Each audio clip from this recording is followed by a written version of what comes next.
forgotten but not erased.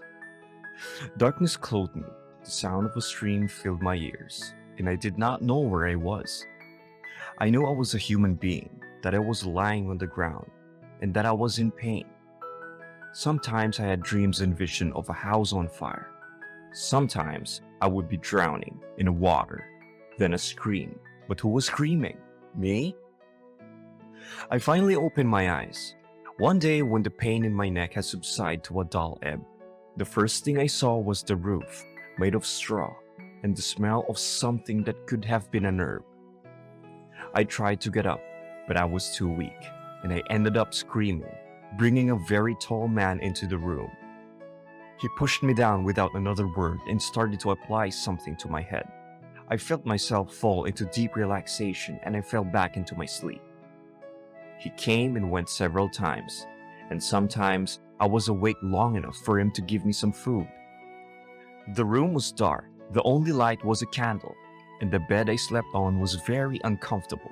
I do not know how much time passed before I did not pass out every 10 minutes, but soon all the pain left my body, and that was when he cross-examined me. "Who are you?" He had a very deep voice, soothing, and I found myself sleepy again. Gently, he shook me before asking his questions again. That was a good question. Who was I? For I had no idea. "I do not know," I said. "Are you a spy that they sent?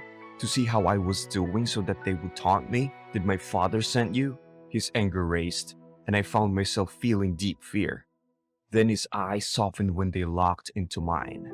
"How did I get here?" I asked him. "I should be asking you that." He shrugged. He gave off a very cold and serious demeanor. He asked me many questions, but I could not even answer one. His anger increased in waves. He muttered something about me adding to his problems, and then he walked away. I did not see him again until later on when he brought me some food. He barely spoke to me, just gave me little grunts when I talked to him. The man was rude. I decided to leave the house and go see where I was. Maybe my memory would come back. I could not get anything from him. He seemed to have shut down and would not answer me. The next day, he randomly said, "I found you tossed by the tide, head bleeding, and neck at an odd angle. I thought you were dead," he said. "Why did you take me in?" "I felt your pulse." He went away again. "Can I come with you? I want to go outside," I said. He did not say anything, just opened the door for me. He was a bit quiet for my liking. It was a tiny house with makeshift furniture and what looked like hunting tools. He was dressed in very old clothes but was very muscular and tall. Once in the sun, I noticed that his eyes were light in contrast to his skin. He started walking off, and I followed him. The forest was so green, the sounds of birds filled the air, and I felt peace. Suddenly, I felt deep sadness or heartbreak that came over me. Then nothing. A while later, I came back with my friend and we made food. He did not have a lot of meat. Most of his food was grown in the garden, but there were a lot of tins with canned food. I asked him if he was sort of a caveman or something. The thing with my memories was that I could still speak English and write, and some of the things I learned remained. But when it came to people, they were a blur. He was mistrustful of me in the beginning and said I had to leave soon, as I remembered who I was. He said that he could not let me be alone in such a cold and cruel world. "Has the world been cruel to you? Is this why you live alone?" I asked. "I never said that. You have nothing and nowhere to go." He turned away, but I saw hurt in his eye. The most vivid memory I had thus far suddenly came. Someone hugging and telling me that I would be okay. I went up to him and embraced him. For a while, he stiffened. Then he relaxed. I felt his body shaking in mine. "Why did you do that?" he asked when I pulled away. "I felt you needed it," I smiled. Things between us changed from that day on. He started to tell me about his childhood, being the son of a chief, growing up in his household, going to school overseas then coming back. I could have listened to him talk for hours. His words brought forth such vivid imagery. He also took care of me, which aided in my recovery. He asked me what my name was, but I could not remember. So he called me Blue, because it was the color of the sea. His name was Rey, a nickname to a very long name I could not pronounce. Every day began and ended with Rey. He let me know about all the herbs and plants while I entertained him with my weird mannerisms and way of speaking. I started remembering that I had a family and a younger brother, but nothing about their names or faces. I got so frustrated one day when I was swimming with Rey. He had thrown me in to see if I could swim. "What is wrong with you?" I sputtered water everywhere but was able to swim. That was how I was taught to swim. I heard him laugh for the first time. Before I could even complain, he had jumped in, making the water splash over me again. He came close to me and wiped the water from my eyes. I felt that feeling. I felt every time he was close to me. A bit like butterflies, but also very calm. I glanced down at his lips and met his eyes. I made my way closer to him, but his strong arms pushed me back. Embarrassed, I went underwater and swam a bit further from him. "Wait, Blue, I want to." I heard his voice and I turned around. "Then what, Rey?" "I lost the man I loved because of my family and my village," he said. "Lost as in," I started. "They killed him because I am gay. Anyways, my father saved my life because he's chief. He sends me food and stuff I need, but I can never go back," he said. "I am sorry for your loss." I got closer to him and touched his one cheek. I felt something warm hit my hand. His tears. "It is okay. I feel better now. Let us go back." He started climbing out. I watched him get out for a moment, then I followed him. I do not know how long I stayed with him, but the days melted into each other. We were very comfortable with each other, and we also shared his bed. He shivered and spoke a lot when he was asleep, so I would spoon him, and that would make him remain calm every time. He said that it was fitting that I was called Blue, because how calming I was. I did not tell him that I had a dream of a man I assumed was my father calling me Grant. I wanted to be called Blue. The attraction between us was growing day by day. Our connection was so deep that we could sense each other. He confided in me that he felt he was going to get mad being alone, but being with me brought back all the life he had been missing. Even if I remember everything, I do not want to go back.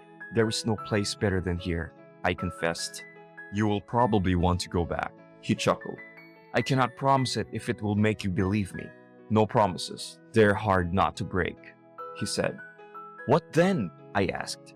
He smiled mischievously and then kissed me on the lips. It was short and sweet, but ignited such longing in me that I pulled him even closer. I had fallen so hard for that man. Very naturally, we became a couple. It felt so natural to be with him. He would get visits from men he called his father's subjects, who came with food and supplies. But when they came, he hid me. He was afraid of what they would do to the both of us if they found out. "I love you too much to let anyone harm a hair on your head," he said. "I love you too," I replied. But then, a woman who at first had been blurry appeared in my memories. She said she loved me. I gasped and backed away. "What is wrong, my dear?" he asked. Nothing," I laughed it off. But who was she? Whoever she was, I wanted her to stop haunting me so that we could enjoy our life in eternal bliss. That night, I had a dream. And in that dream, I saw my parents, and I was at their funeral. Then I was in a room with my younger brother, and the lawyer was announcing that I was in charge of the estate. I had a girlfriend, Diana, who I loved and I wanted to marry. Then I woke up sweating. I remembered who I was and that there was a girl out there who loved me, and I had just betrayed her with a man. "Hey, are you okay?" he asked. "I have to go." "Why?" I remembered everything, and I started. He just shook his head and went off. Then he came back holding something. "Here, this is a phone. Call anyone you need to. And this is money. I do not have much, but I feel it will help you," he said. "But Rey, Just leave, or else I will stop you." He turned his back on me. 2 months later, thanks to Rey's assistance, I managed to get home. I remembered everything except the night when I drowned. My brother Beau and my girlfriend Diana said that we had been on a trip. There was a storm, and I somehow fell into the water, and I drowned. I did not feel like myself. I had to get to know who Grant was, and I did not like him. He was supposed to be serious all the time and focus on making business decisions. He did not love his girlfriend but was with her because that was what his parents had wanted. But he could not stop thinking about Rey and how he wished that someone would call him Blue. An important email interrupted me from my thoughts of longing for a man I would never see again. I needed Beau's assistance with this, as he was the one who was running the company afloat when I was gone. He was still running it because I had been declared dead. Later on that day, I was at our house because we stayed together after our parents passed away. My brother and I were drinking some whiskey while watching a football game. "So, how are you settling in?" he asked. "Trying. Everything feels weird," I said. "Do you think that you can start running the company soon?" he asked. "I do not know. On top of that, there is Diana. I feel weird around her." I sighed. "Maybe you should take some time off. Let me be in charge of everything so that you can rest for a while," he suggested. He was making so much sense. "Let us have the lawyer draw up the paperwork and we can do it by tomorrow," I said. Beau went off to call the lawyer while I wondered what Rey was up to. I left him alone in a foreign country, but it felt more like home than my own home. That night, our lawyer came over to assist with the handing over of the company. Just as we were going to sign, Mr. Knight, the butler, came to inform me that there was a man with a strange accent looking for Blue. I left the papers and signed and then ran to the door where I found him. I did not hesitate to bring him in for a tight embrace. "Rey, what are you doing here?" I asked. "I have something that you left behind," he said. "But you traveled all the way to my country?" I was in awe. "Who is he?" Beau asked. "The man who rescued me, Rey." I looked at Rey again and I could not bear how much I loved him. Then he took out a ring and handed it to me. It looked like an expensive ring with a couple of diamonds. It felt oddly familiar. "You had it with you when I found you." I thought I lost it, but I found it a few days ago. "I remember you said there was a woman you loved you wanted to return to." I heard nothing because my memories of what happened that night came back with full force. We were on a yacht, on a trip overseas, and I wanted to propose to Diana. I decided to go to my brother's room to get a pep talk before I went ahead with it. I opened his room, only to find Diana in bed with him. "What are you doing?" I asked. They both turned pale as ghosts and started to explain in incoherent sentences. "But Grant, I love you," she started. This was enough to jog my memory. I ran away from both of them and locked myself in my cabin. When I finally opened it so that I could talk to them, they looked very scared. "From now on, you are no longer my family, Beau. I am cutting you off, Diana. It is over. I wanted to marry you." I laughed bitterly. They tried to reason with me, which got me even more upset. I went out to get some air and they followed me. "Do you not understand me?" I asked. "You cannot keep me from my fortune because I was sleeping with your woman," Beau said. "Watch me," I said. Those were my last words because he pushed me over the yacht. I hit something, maybe a rock, and then everything turned black. The next thing I knew, I woke up in Rey's hut. It made a whole lot more sense now why they looked petrified when I showed up.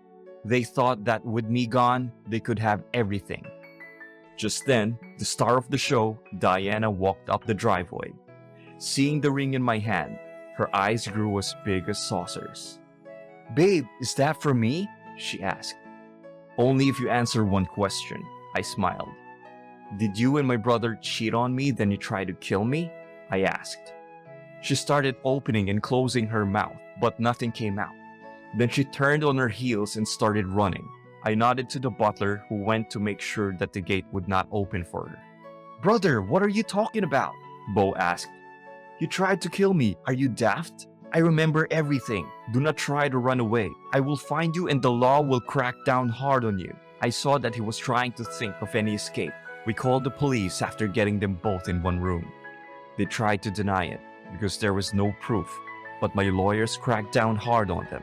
She ended up breaking and saying that my brother was the one who pushed me so that she could get a lighter sentence. There is really no honor among thieves. He got 3 years while she only got 1 year, but at least they were out of our lives. As for Rey and me, I apologize for abandoning him when my memories returned. "It is fine. There was a chance that you would be straight, so I understand," he sighed. No, I am not straight. I know that. I wish that I had remained in that forest with you, rather than come here, I said. No, I prefer that you got the truth. I will have to go now, he said on the day that my brother and ex-girlfriend had been sentenced. Back to that place? I asked. No, to my apartment. I got a job in this city, he said. I still love you the same, if not more than I did when we were together. I hope you know that, I said. I did not think. He started, but I stopped him with a kiss on the lips. He returned the kiss with just as much passion. Then we made our way from my living room upstairs to my bed. He laid me down and caressed me with those sweet kisses. I had missed those kisses more than anything in the world. Rey, I said. Blue, my love, he whispered softly. I need you, I said. I have been waiting for that for so long. He kissed me on the neck. Then we made love. My first time with him was something new, but for me, he made me feel comfortable and loved. I never wanted to leave him again. What a touching story. Beau and Diana are not the kinds of people that anyone would want in their lives. Have you ever had a friend or family member betray you? Could you forgive them? Please do not forget to like, comment, and subscribe. See you next time. Summary. Grant wakes up in a foreign country, in a hut in the woods with a man he does not know. The man is gruff and often rude but takes care of him nonetheless. He does not even remember his name, so the man names him Blue. The man is Rey, and he takes care of Blue, but he wants him to leave as soon as he recovers. By looking out for each other, they form a close friendship, and Blue finds out Rey's secret that he lives there away from his village because he is gay. Blue regains his memories as time passes, but they fall in love and eventually share their first kiss. Time passes and all is well until Blue remembers who he is and leaves Rey. Once home, he is faced with his brother who wants him to sign over his property. Just as he is about to sign, Rey comes to his door to give him the ring he found with him when he rescued him. This leads to Blue, Grant, remembering that his brother Beau pushed him off a yacht because he found out that Beau was having an affair with his girlfriend Diana. They are both arrested and sent to prison, and Blue and Rey rekindled their love. The end. Thanks for watching. Consider subscribing to join our Rainbow Force, and as always, stay wholesome.